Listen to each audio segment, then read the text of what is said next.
Jésus révèle les signes de niveau oméga que peu de gens portent. Ce que je vais te révéler dans les prochaines minutes, la plupart des gens ne le verront jamais. Pas parce qu'ils ne sont pas intelligents, pas parce qu'ils ne sont pas croyants, mais parce que ces signes ne sont visibles qu'à ceux qui les portent. Et ceux qui les portent passent souvent toute une vie sans les reconnaître, confondant leur appel avec une anomalie, leur don avec un défaut, leur élection avec une malédiction. Tu es peut-être l'un d'eux, l'une d'elles. Tu t'es toujours senti différent, pas supérieur, non, mais ailleurs, décalé eux. Comme si tu regardais le monde à travers une vitre que les autres ne voient pas. Comme si tu ressentais des choses que personne autour de toi ne semble ressentir. Comme si tu portais un poids invisible que personne ne peut t'aider à poser. Et au fond, malgré tout, malgré les doutes, malgré les nuits difficiles, malgré les questions sans réponse, il y a cette attraction vers Dieu qui ne disparaît jamais complètement. Cette attraction, elle a un nom. Elle s'appelle l'appel de niveau oméga. Oméga, la dernière lettre de l'alphabet grec, le mot que Dieu lui-même utilise dans l'Apocalypse pour se désigner. Je suis l'alpha et l'oméga, le premier et le dernier, le commencement et la fin. Un signe de niveau oméga, c'est une marque divine posée sur une vie, pour un temps de fin, pour une mission de dernière heure, pour un appel qui transcende le temps ordinaire. Et Jésus, dans les Écritures, dans les prophéties, dans les rêves qu'il envoie, il révèle ces signes, un par un. Pour ceux qui ont des yeux pour voir, cette vidéo a été créée pour toi. Si tu es là, ce n'est pas un algorithme. C'est une convocation. Avant que nous allions plus loin, abonne-toi maintenant. Cet espace a été créé pour ceux qui se sentent appelés à plus, pour ceux qui refusent de croire que leur vie spirituelle se limite à ce qu'ils vivent actuellement. Clique sur la cloche.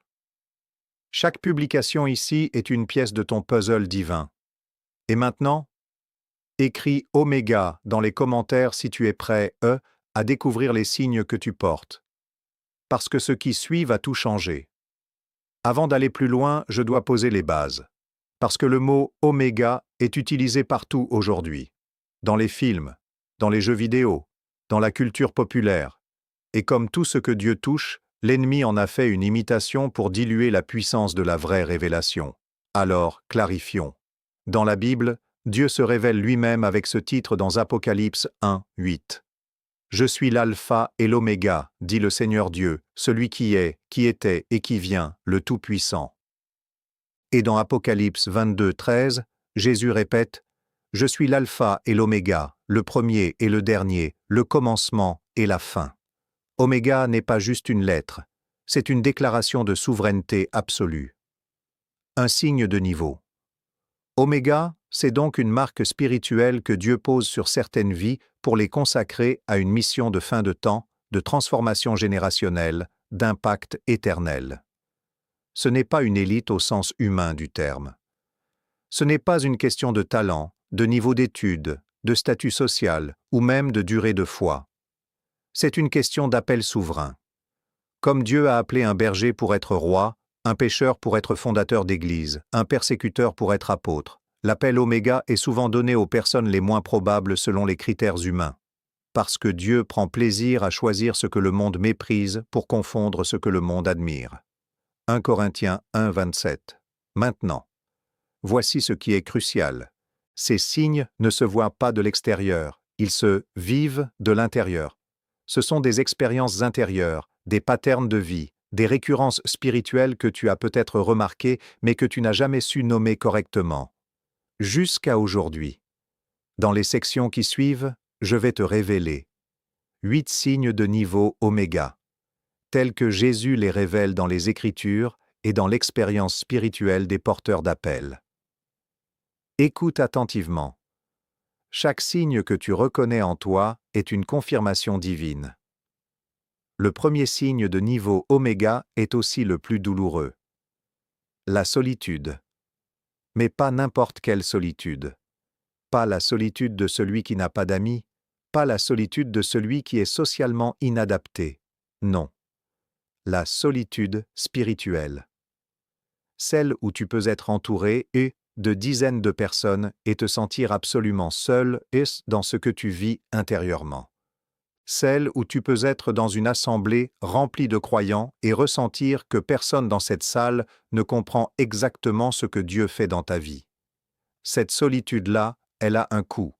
Elle te coûte des relations que tu aurais voulu garder mais qui ne pouvaient pas te suivre dans la profondeur où Dieu t'appelait. Elle te coûte des incompréhensions répétées, même avec des proches, même avec des frères et sœurs dans la foi.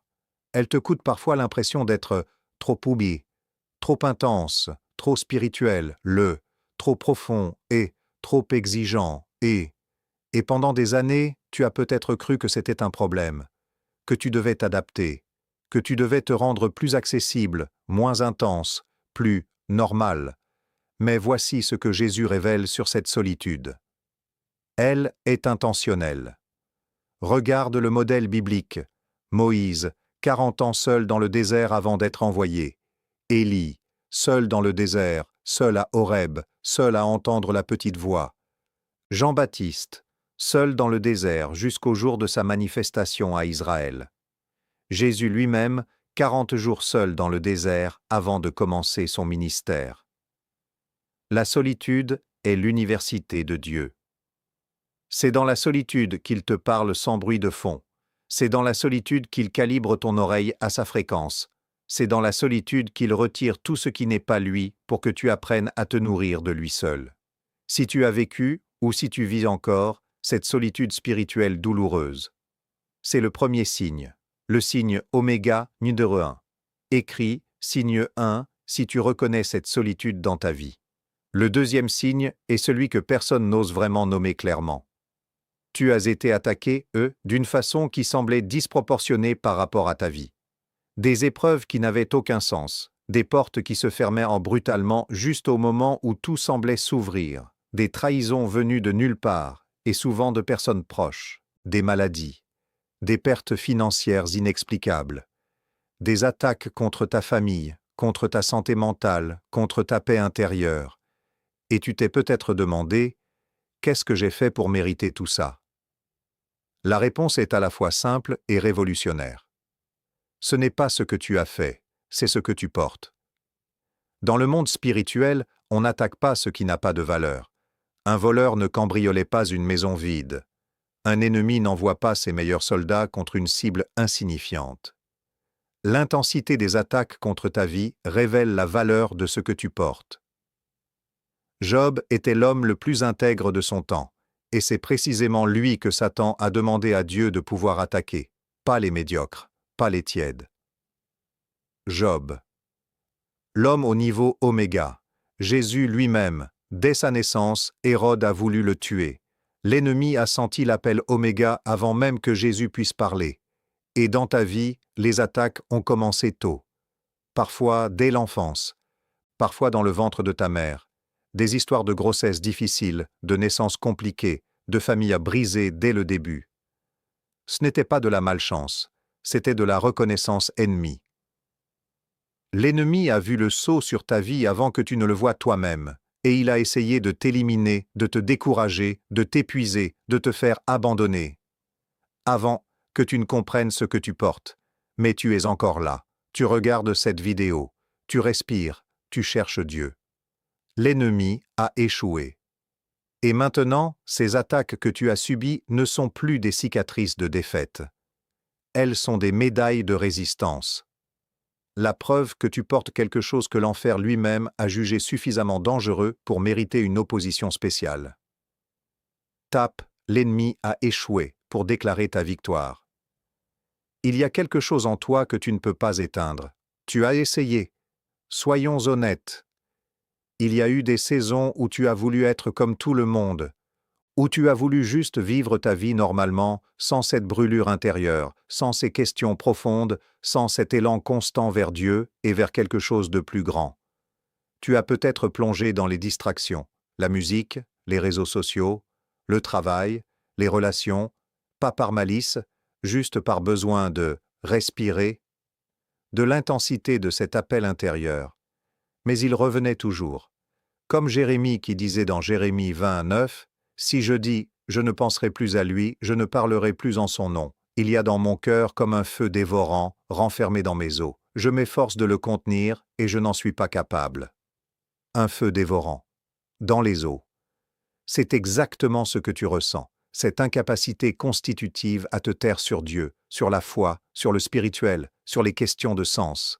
Cette façon dont, peu importe où tu es dans ta vie spirituelle, dans une période de fermeté ou dans une période de doute, quelque chose continue de brûler. C'est le troisième signe oméga. Les porteurs de l'appel oméga ne peuvent pas définitivement abandonner Dieu. Ils peuvent s'éloigner, ils peuvent se taire pendant un temps, ils peuvent même se mettre en colère contre lui. Mais ils reviennent toujours. Parce que Dieu a planté en eux une flamme qui ne s'éteint pas par décision humaine. Une flamme qui est sa propre présence, son esprit, qui habite les profondeurs de leur être et qui les rappelle constamment à leur destination. Ce n'est pas de la dépendance psychologique, ce n'est pas du fanatisme. C'est l'Esprit Saint qui habite un temple qu'il a lui-même choisi. Et ce temple, c'est toi, ton cœur qui ne peut pas se taire, c'est Dieu lui-même qui refuse de lâcher ce qu'il tient depuis l'éternité. Écris, mon cœur brûleux, si tu reconnais ce feu en toi. Oui. Révélation surnaturelle, le canal de communication divin. Parlons de quelque chose que tu n'oses peut-être pas dire à tout le monde. Tes rêves. Pas tes rêves ordinaires, les rêves chaotiques de fin de journée, les images mélangées d'écrans et de conversations. Je parle d'eux autres rêves. Ces rêves qui sont différents dès la seconde où tu les vis, plus nets, plus cohérents, plus réels que la réalité parfois. Ces rêves où tu vois des choses avant qu'elles arrivent. Ces rêves où quelqu'un te parle avec une autorité que tu ne peux pas expliquer. Ces rêves où tu es dans des endroits que tu n'as jamais vus mais que tu reconnais. Ces rêves que tu n'oublies pas, même des années plus tard, parce qu'ils ont laissé une empreinte dans ton âme. Ces rêves ne viennent pas de ton cerveau, ils viennent d'en haut. Joël 2, 28, une prophétie que Pierre cite le jour de la Pentecôte. Il arrivera dans les derniers jours, dit Dieu, que je répandrai mon esprit sur toute chair. Vos fils et vos filles prophétiseront, vos jeunes gens auront des visions, et vos vieillards auront des songes. Les derniers jours. Les songes. Les visions. Nous sommes dans les derniers jours. Et Dieu, fidèle à sa parole, communique avec les porteurs d'appel oméga à travers la nuit. Parce que c'est dans la nuit que le bruit du monde s'arrête, que les distractions disparaissent, que l'esprit humain se détend et devient réceptif, à des fréquences plus élevées. Le porteur d'appel oméga a souvent une vie onirique intense et significative, pas toujours agréable, parfois des rêves de combat, de guerre spirituelle, de fardeau intercession, mais toujours significatif. Et peut-être que tu t'es demandé si tu inventais, si tu projetais, si c'était juste ton imagination. Je t'invite à reconsidérer. Dieu a parlé à Joseph en rêve, et ses rêves ont sauvé des nations. Il a parlé à Daniel en vision, et ses visions ont tracé l'histoire de l'humanité. Il a parlé à Pierre en extase, et cette vision a ouvert l'Évangile aux nations. Il te parle à toi aussi. La question n'est pas de savoir si Dieu peut te parler en rêve. Il le fait déjà. La question est, est-ce que tu apprends à écouter, interpréter et agir sur ce qu'il te montre? C'est le quatrième signe oméga. Et si tu vis ça, tu n'es pas fou, folle. Tu es prophétique. Tape, je rêve avec Dieu. Si tu as reçu des rêves ou visions significatifs. Voici quelque chose que peu de gens comprennent, et que toi tu as peut-être vécu comme un handicap. Tu ressens trop. Tu entres dans une pièce et tu captes l'atmosphère avant même d'avoir parlé à qui que ce soit. Tu rencontres quelqu'un et tu perçois quelque chose dans leur regard, leur voix, leur énergie, quelque chose que les autres ne semblent pas remarquer. Tu pries et tu ressens des présences, parfois lumineuses, parfois lourdes et oppressantes. Tu as des réactions émotionnelles intenses à des situations spirituelles, des larmes qui montent sans raison apparente pendant l'adoration, une joie qui déborde sans explication, une tristesse profonde pour des personnes que tu ne connais pas. Et pendant longtemps, tu as peut-être pensé que tu étais trop sensible, trop émotif, trop dans ta tête. Non, tu es équipé d'un discernement spirituel d'un niveau rare. 1. Corinthiens 12, 10 parle du don de discernement des esprits. La capacité surnaturelle à percevoir ce qui opère dans le monde invisible. Ce don, comme tous les dons spirituels, n'est pas uniforme. Il y a des niveaux. Et les porteurs d'appel Oméga ont souvent ce don à un niveau de précision qui peut être déstabilisant si non compris et non encadré. Voici pourquoi c'est si puissant, et pourquoi c'est si ciblé par l'ennemi. Un intercesseur avec un discernement de niveau Oméga peut tôt sentir ce qui se passe spirituellement dans une ville, dans une famille, dans une église, avant que ça se manifeste naturellement. Il peut identifier les portes d'entrée spirituelles, les liens démoniques, les bénédictions cachées. Il peut prier avec une précision chirurgicale parce qu'il ne prie pas à l'aveugle. Il voit. C'est une arme de guerre spirituelle d'une efficacité extraordinaire. Et c'est exactement pourquoi l'ennemi a tout fait pour te convaincre que cette sensibilité était un défaut, pour t'épuiser avec elle, pour te faire peur de tes propres perceptions, pour t'isoler dans ta singularité. Parce qu'un guerrier qui ne sait pas qu'il est armé ne combat pas. Mais aujourd'hui, tu sais, cette sensibilité n'est pas une faiblesse à corriger. C'est une arme à maîtriser. Écris « Je discerne » si tu te reconnais dans ce signe. Il y a une saison dans la vie de chaque porteur d'appel Oméga que personne ne t'a préparé et à vivre. Le désert. Pas une mauvaise passe temporaire, pas juste une semaine difficile, un vrai désert. Une saison entière, parfois des mois, parfois des années, où tu sembles avancer dans le vide, où la présence de Dieu semble distante, où tes prières semblent tomber dans le silence, où tout ce que tu avais construit semble se défaire.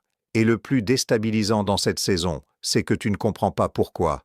Tu n'as rien fait de mal. Tu continues de prier, tu continues de lire la parole, tu continues de te montrer fidèle. Et pourtant, le ciel semble de bronze. Et tu commences à te demander si tu as fait quelque chose de terrible, si Dieu t'a rejeté, si ton appel était une illusion. Voici la vérité que Jésus révèle à travers son propre exemple.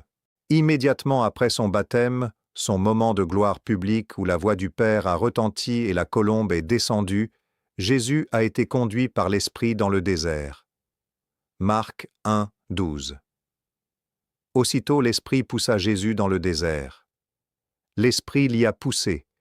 Ce n'était pas une absence de Dieu, c'était l'œuvre de Dieu.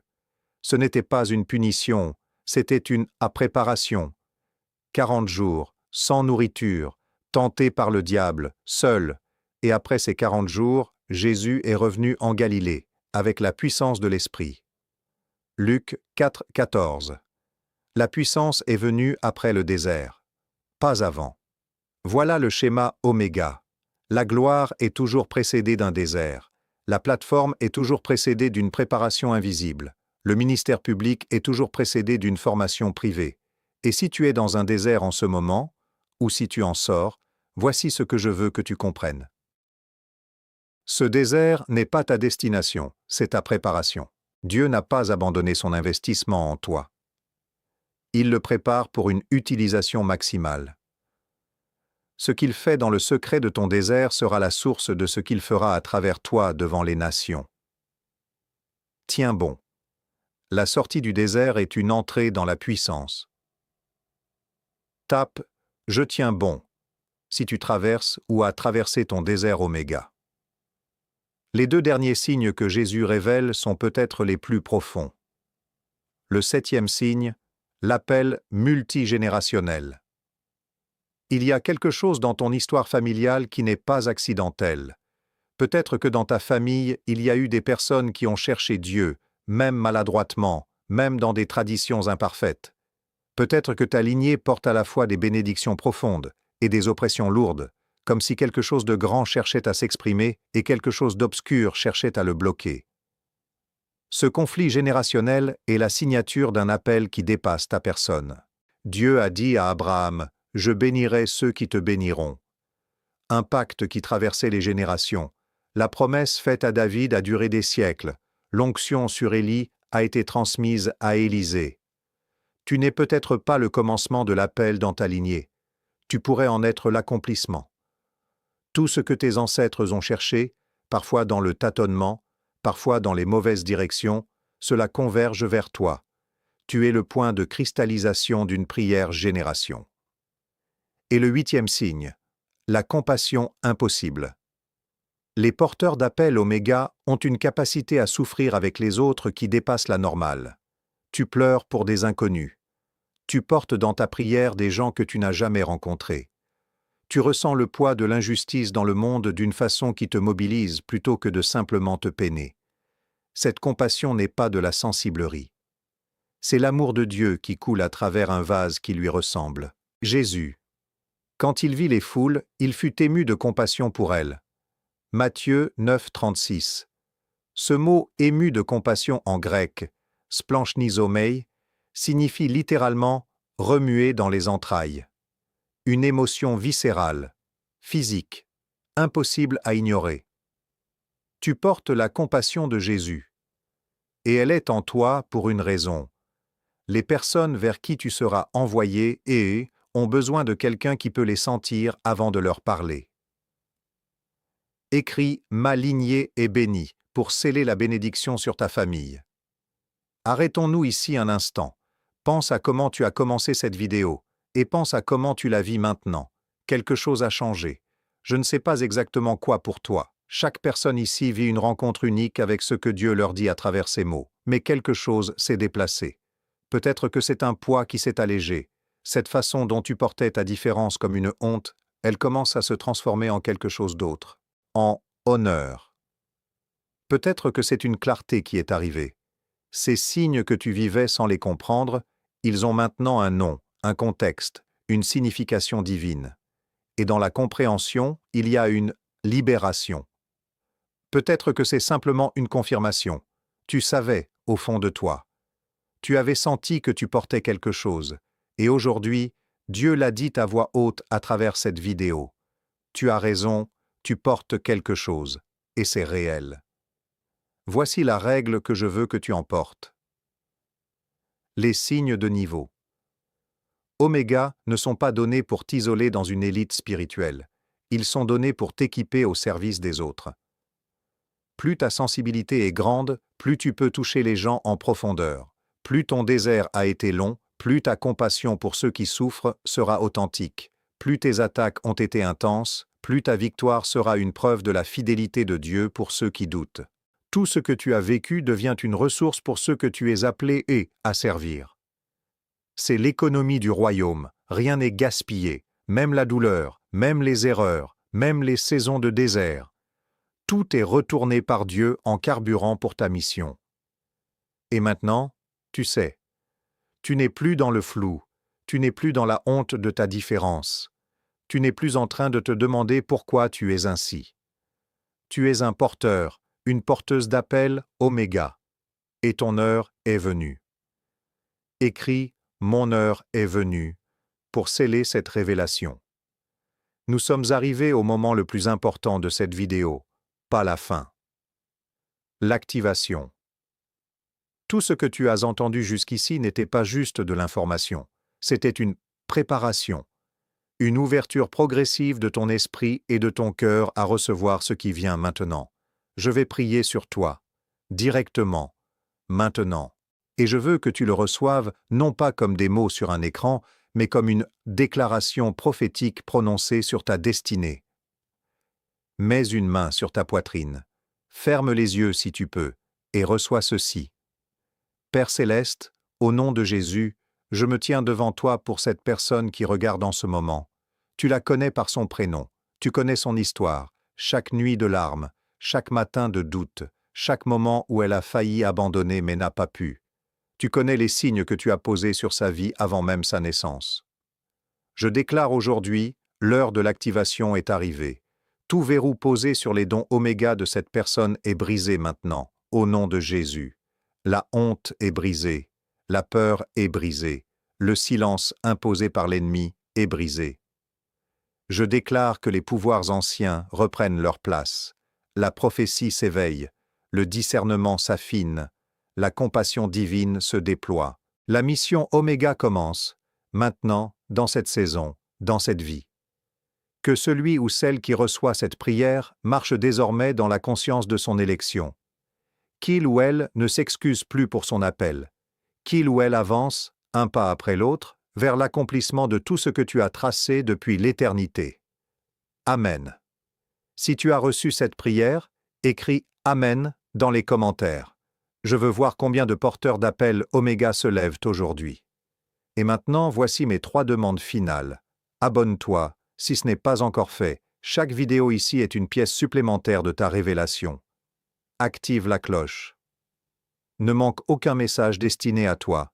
Partage cette vidéo avec quelqu'un qui se sent différent, incompris, appelé mais pas encore activé.